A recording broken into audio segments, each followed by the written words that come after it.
Assalamualaikum warahmatullahi wabarakatuh. Perkenalkan, nama saya Amelia Septiasa Putri dengan NIM G00230111 dari kelompok A7. Pada kesempatan kali ini saya akan menjelaskan mengenai anatomi sistem pencernaan manusia. Yang pertama saya akan membahas dinding abdomen. Pertama ada dinding abdomen bagian anterolateral atau anterior dan lateral.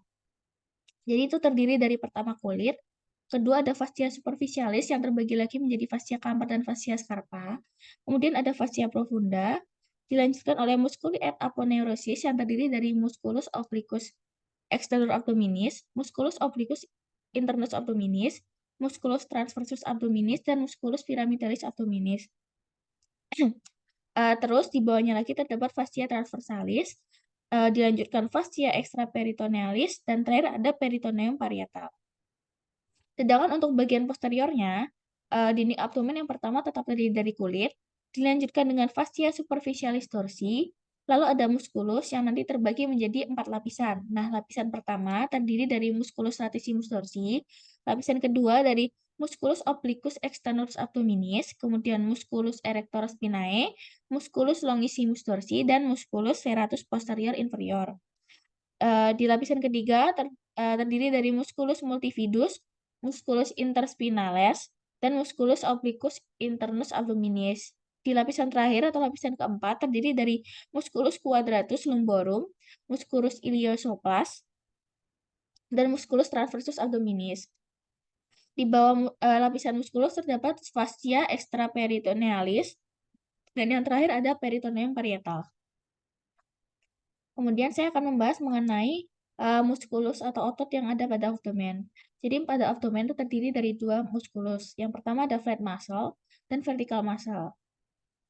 Untuk flat muscle itu terdiri dari musculus obliquus externus abdominis. Nah, dia tuh merupakan lapisan otot luar pada dinding abdomen. Dia tuh bentuknya kalau diamati ini seperti huruf V. Ini. Nah, terus dilanjutkan di bawahnya lagi terdapat musculus obliquus internus abdominis, yaitu lapisan kedua dari lapisan fat muscle. Dia tuh kalau diamati bentuknya seperti huruf A. Jadi kalau si musculus obliquus externus abdominis itu bentuknya kayak ke atas gini, tapi kalau musculus obliquus internus abdominis itu kayak ke bawah gini. Nah, terus lanjutannya ada musculus transversus abdominis. Jadi itu kayak ke samping gini alurnya. Kemudian ada vertical muscle. Dia terdiri dari dua, musculus rectus abdominis ini. Jadi itu biasanya kalau orang sispek, itu tuh biasanya kebentuk tuh musculus rectus abdominisnya ini. Terus ada musculus pyramidalis abdominis itu kayak otot kecil, dia dari sekitar sini. Lanjut, aku bakal bahas rektum dan anal. Jadi pertama tuh rektum dan kanal tuh bagian terminal dari large intestine. Nah, yaitu kayak lanjutan dari kolon sigmoideum. Nah, rektum ini letaknya ada di rongga pelvis, tepatnya di VS3 pada linea mediana di anterior dari sacrum. Nanti rektum ini bakal berlanjut lagi ke inferior sampai ke anal. Nah, anal kanal ini tuh berada di bawah coccyx. Nah, rektum ini sendiri dibagi menjadi dua bagian, yaitu rektum propria dan kanalis analis. Pertama, rektum propria. Kalau kita lihat tuh sebenarnya rektum itu bentuknya nggak lurus ya. Jadi kalau dilihat dari lateral tuh bentuknya seperti huruf S. Nah, huruf S ini itu dibentuk sama dua flexura, yaitu flexura sacralis dan flexura perinealis. Fungsi dari flexura ini buat menjaga kontinuitasnya si feses. Jadi nanti mekanismenya melalui tonus musculus puborectalis. Nah, saat defekasi, flexura ini bakal tegak dan feses tuh bisa keluar dari kanalis analis. Nah, bagian dalamnya tuh di tunnel mucosa strukturnya tuh nggak rata ya, jadi nggak lurus halus gitu. Ada pelipatan ke arah dalam secara transversal, namanya plica transversa recti. Nih, ini ada lipatan gitu kan. Nah, dia tuh membentuk kurva atau lingkungan sekitar 2-3 lengkungan yang disebut valves of Houston atau plica transversa recti tadi. Di bagian inferior atau di bawahnya plica tadi namanya ada ampula recti, yaitu bagian yang mengalami dilatasi dan dapat berelaksasi. Nah, fungsinya tuh buat menerima dan menahan massa feses sebelum dikeluarkan pada proses defekasi. Nah, terus lanjutannya dari rektum itu tadi kan kanal kan atau anal. Nah, anal kanal. Nah, maka nama zona transisinya itu disebut anorectalis junction. Ano dari anal, rektalis dari rektal. Nah, fungsinya apa? Anorektalis junction ini ditandai oleh linea anorektalis, namanya sama ya. Nah, di sini tuh bakal ada perubahan. Bagian rektum yang sebelumnya terdapat plika transversalis recti menjadi plika longitudinal anokanal.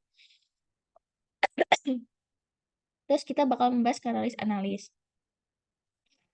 Kanalis analis itu terbagi menjadi 3 segmen. Yang pertama ada zona kolumnaris, yaitu lipatan longitudinal atau kolumna anal yang terbentuk oleh korpus cavernosum. Kemudian ada zona pecten analis atau zona alba. Jadi di sini tuh epitelnya squamous sympaxon corrugaceae ya. Jadi warnanya tuh kayak warna putih gitu kan kalau dia mati ini. Nah, terus dia tuh dibatasi sama linea pectinate. Terus ada zona cutanea. Itu udah masuk kulit bagian eksternal yang dibatasi sama linea anocutanea.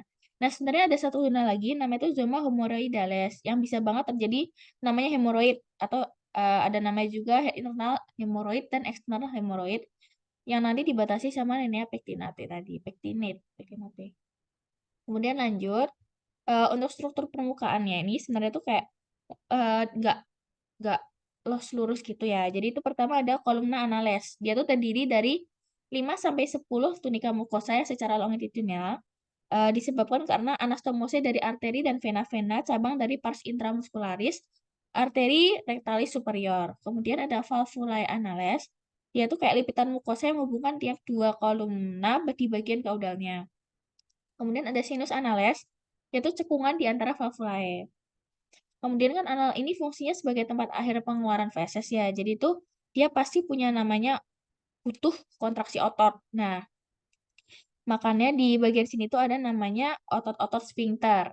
Nah, terdiri dari 4, musculus sphincter ani internus, dan terus ada musculus corrugator ani, mereka berdua itu sama-sama otot polos. Kemudian otot skeletnya ada musculus sphincter ani externus dan musculus puborectalis. Ini ada musculus sphincter ani internusnya. Kemudian ada musculus corrugator ani. Nih. Terus ada musculus sphincter ani externus. Nih ada fascia, ada pars profunda sama pars superficialis. Kemudian terakhir ada musculus puborectalis atau namanya musculus elevator ani. Elevator ani. Lanjut untuk neurovaskularisasinya. Untuk arteri bagian ini tuh divaskularisasi oleh arteri rectalis superior, dia tuh cabang dari arteri mesenterica inferior. Kemudian ada arteri rectalis media, dia tuh cabang dari arteri iliaca externa, dan arteri rectalis inferior, dia juga cabang dari arteri iliaca interna. Kemudian untuk venanya, pertama ada vena rectalis superior, dia tuh bakal menuju ke vena porta, tapi sebelum itu dia bakal melalui vena mesenterica inferior. Kemudian ada vena rectalis media, yaitu menuju ke vena cava inferior, tapi dia juga melalui vena iliaca interna. Terakhir ada vena rectalis inferior, dia tuh bakal menuju ke vena cava inferior, tapi sebelum itu dia bakal melalui vena pudenda interna dan vena iliaca interna. Terus pada anal-kanal ini, drainase vena yang terletak di atas linea pectinate itu bakal bermuara ke vena porta, sedangkan yang drainase yang berada di bawah linea pectinate itu bakal bermuara ke vena cava inferior. Jadi yang masuk ke daerah atas linea pectinate itu cuma si superior ini. Kalau yang media sama inferior ini udah di bawah linea pectinate. Kemudian untuk inervasinya. Yang pertama untuk inervasi simpatis, dia tuh diinervasi oleh nervus flanulumbalis. Sedangkan untuk parasimpatis dia diinervasi oleh nervus flancini pelvici. Selain itu, rektum pada bagian kaudalnya juga mendapat inervasi dari salah satu cabang plexus sacralis, yaitu nervus pudendus atau biasa disebut juga nervus hemorrhoidalis inferior. Kemudian aku bakal bahas soal peritoneum. Jadi peritoneum itu adalah suatu lapisan tipis dan licin yang melapisi bagian dalam dinding abdomen dan membungkus sebagian atau bahkan seluruh dari visceral abdomen. Terbagi menjadi dua, yaitu peritoneum parietal, yaitu lapisan yang melapisi bagian dinding abdomen dan menjadi bagian dari dinding abdomen itu sendiri. Kemudian ada peritoneum visceral, yaitu lapisan peritoneum yang melapisi langsung permukaan organ visceral abdominis, baik sebagian atau seluruhnya. Yang pertama ada organ retroperitoneum atau retroperitoneal. Nah, itu tuh terdapat organ-organ yang disebut dengan viscera retroperitoneal. Organ retroperitoneal ini dilapisi peritoneum hanya di permukaan anteriornya saja, jadi bukan seluruh permukaannya gitu loh. Untuk organ-organ dari retroperitoneum itu ada singkatannya, yaitu set Booker. Yang pertama ada suprarenal gland, aorta, duodenum kecuali pars superior, pankreas kecuali cauda, ureter, colon descendens et ascendens, kidney, esophagus, dan rektum. Sedangkan untuk organ intraperitoneum atau intraperitoneal adalah organ yang seluruh permukaannya itu dilapisi sama peritoneum. Contohnya itu ada gaster, duodenum pars superior, jejunum, ileum, appendix vermiformis, kolon transversum, kolon sigmoidea, cauda pankreas, lien, dan hepar. Jadi ini yang intraperitoneal. Jadi itu dia tuh bakal dari sini dan dia dilapisi oleh seluruh bagian itu dilapisi sama peritoneum. Sedangkan kalau yang retroperitoneal tuh bisa ada organ di sini ya. Nah, yang dilapisi oleh peritoneum itu hanya bagian anteriornya saja gitu. Lanjut, ada duplikator peritoneum, yaitu alat penggantung peritonei atau lipatan peritoneum yang membentang dari peritoneum parietal ke peritoneum visceral. Nah, nanti itu alat penggantung ini tuh bakal yang melekatkan viscera dengan dinding abdomen posterior. Nah, terdiri dari 3, ada mesokolon, yaitu yang menggantung dari kolon atau usus, terus usus besar, terus ada mesenterium, dia tuh yang menggantung intestinum tenue, dan terakhir ada mesoappendix, dia tentu yang menggantung dari appendix, menggantung si appendix itu. Kemudian ada namanya greater sac dan lesser sac. Nah, lesser sac itu ini yang kecil ini. Greater sac ini yang warna pink ini, yang besar ini. Nah, dari greater sac dan lesser sac ini bakalan ada yang namanya omentum maius dan omentum minus. Omentum maius itu yang seperti tirai. Dia di sini. Dia terdiri dari ligamentum gastrolienalis, ligamentum gastrocolica, ligamentum gastropredica, dan ligamentum splenorenalis. Kalau yang omentum minus, dia tuh kecil di sini. Terdiri dari ligamentum hepatoduodenale dan ligamentum gastrohepaticum.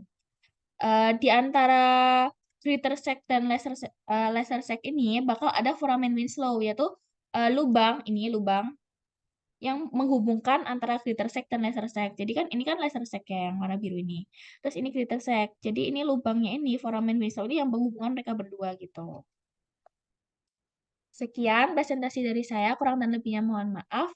Terima kasih. Wassalamualaikum warahmatullahi wabarakatuh.